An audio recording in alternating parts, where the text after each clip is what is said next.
Good evening. Welcome to South Asia Newsline. I'm Uzma Jafri. Here are the top stories we are tracking for you on Friday, the 15th of April. India sees 949 new COVID cases, 6 deaths, capital worried with infection spike in recent days. Pakistan military dismisses Imran Khan's theory US conspired to oust him as PM. And Christians in India observe Good Friday with prayers and processions. And now for all the details. India on Friday reported 949 new coronavirus infections, taking the total tally of COVID-19 cases to over 43 million, while the active cases rose to 11,191, according to the Health Ministry data. Amid an uptick in daily cases in capital New Delhi and the positivity rate going beyond 2%, the Delhi Disaster Management Authority will hold a meeting on April 20. The discussion will likely be held on imposing further restrictions or consider re-imposing the mandatory use of face masks. India reported 949 new COVID-19 cases on Friday, taking the coronavirus tally to 43,039,974. According to the Health Ministry, the country also reported 6 deaths in the last 24 hours, bringing the total number of fatalities to 521,742. The number of active cases of COVID-19 currently stands at 11,191. The daily positivity rate was recorded at 0.26% and the weekly positivity rate was 0.25%, according to the Health Ministry. Coronavirus cases are on the rise in several states, including Delhi, National Capital Region, Mumbai and Gujarat. Delhi on Thursday reported 325 fresh COVID-19 cases, which is the highest in 40 days. Delhi government issued guidelines for schools on Thursday, amid reports of some school students testing positive for the virus in the city, as well as in neighbouring Noida city of Uttar Pradesh state. The government advised the schools to shut down the concerned wing or the entire school in case positive cases are reported. Delhi's Deputy Chief Minister said there is nothing to panic or worry about at the moment. He said the COVID-19 situation in the national capital will be reviewed in the next DDMA, Delhi Disaster Management Authority meeting. नहीं, सारी situation का review करेंगे. जो DDMA की meetings होती हैं उसमें सबसे बड़ी चीज़ ये होती है कि जो एक्सपर्ट्स हैं, जो सारी दुनिया के स्प्रेड पे, देश की स्थिति पे, इसके वेरिएंट्स पे नज़र रखते हैं, वो फिर सरकार के आगे एक पूरा पिक्चर रखते हैं. सरकार की उसमें समझ बनती है, फिर तो उनसे बहुत मदद मिलती है हमें. DDMA will hold a meeting next Wednesday to discuss measures to control the spread of COVID-19 in the national capital. Reports suggest that the officials might discuss the implementation of mandatory mask rule that was junked on 2nd of April. In news from Pakistan, Pakistan's military has ousted Prime Minister Imran Khan's accusation that the United States had conspired to topple him in a parliamentary vote of confidence. Khan initially blocked the no-confidence move, saying a forum of civil and military leaders and the National Security Committee had endorsed the alleged conspiracy. He was eventually removed from office on Sunday. Pakistan's military on Thursday dismissed ousted Prime Minister Imran Khan's accusation that the United States had conspired to topple him in a parliamentary vote of confidence. The military spokesman Major General Babar Iftikhar in a news conference clarified that the word conspiracy was not used in the statement issued after a meeting of the National Security Committee last month. वो जो input है वो दे दी गई है. जैसे मैंने कहा, एलामिये के अंदर बड़े वाज़े अल्फाज में लिखा हुआ है कि क्या था और क्या नहीं था. उसके ऊपर आप वाज़े तौर पे देख सकते हैं अगर कहीं उधर कॉन्स्पिरेसी का लफ्ज़ है क्या उस एलामिये में. मेरा नहीं ख्याल. 69-year-old Khan, who led the nuclear-armed South Asian country of 220 million people for 3.5 years, accused Washington of backing his ouster because he had visited Moscow against US advice. Washington denies the charge. Khan initially blocked the no-confidence move, saying a forum of civil and military leaders, the National Security Committee, had endorsed the alleged conspiracy. Pakistan's lower house of parliament eventually voted in favour of removing Khan from office on Sunday. PMLN leader Shehbaz Sharif took oath as the 23rd Prime Minister of Pakistan on Monday. Meanwhile, US State Department spokesperson Ned Price in a presser once again refuted Imran Khan's allegations and said the US government agreed with the military spokesperson's statement. The message has been clear and consistent on this. There is no truth whatsoever to the allegations that have been put forward. We support the peaceful upholding of constitutional and democratic principles, including respect for human rights. Ned Price further stated that we do not support one political party over another, whether it is in Pakistan or anywhere else around the world. Many politicians also praised the army's stance and statements given in the presser. Pakistan People's Party Chairman Bilawal Bhutto Zardari called the press conference a breath of fresh air for democracy, while PMLN Vice President Maryam Nawaz through her Twitter account said Imran Khan's lies had been exposed. Opposition parties and analysts say the military helped Khan win election in 2018, which they both deny. But that support waned after a falling out over the appointment of the country's next intelligence chief late last year.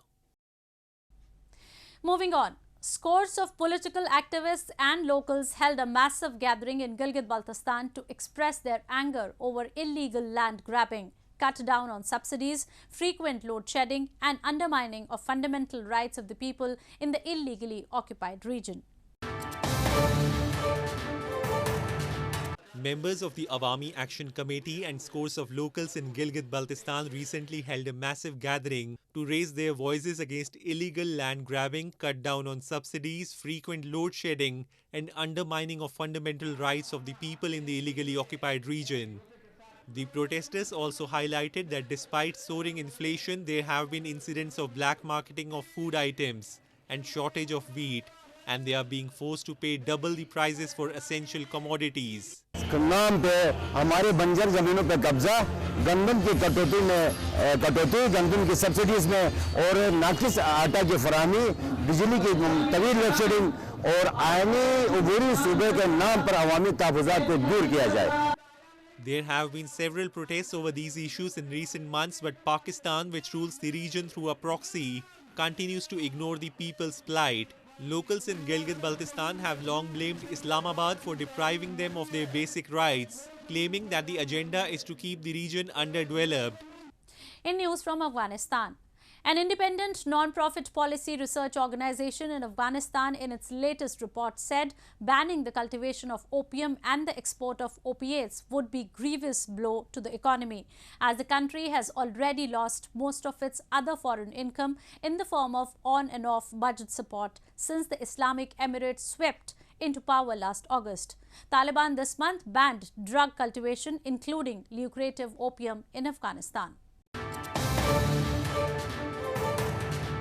The Afghanistan Analyst Network, AN, an independent non-profit policy research organization, in a report released on Thursday predicted that the ban on the cultivation of opium in the country will have wide-ranging consequences.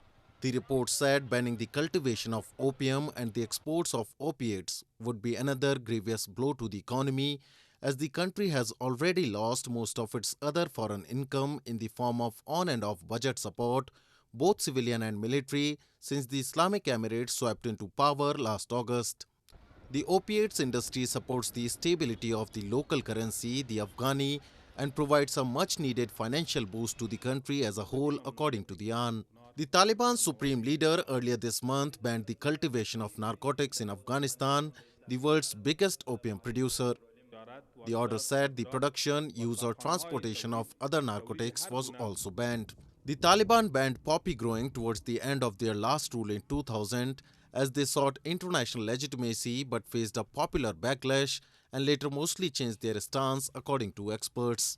Afghanistan's opium production, which the UN estimated was worth $1.4 billion at its height in 2017, has increased in recent months, reports suggest, as the country's dire economic situation prompted residents of southeastern provinces to grow the illicit crop that could bring them faster and higher returns than legal crops such as wheat.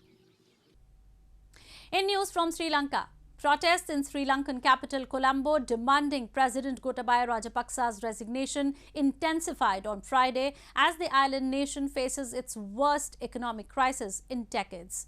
Besides acute shortages of fuel, food and medicines, people are also struggling with skyrocketing inflation.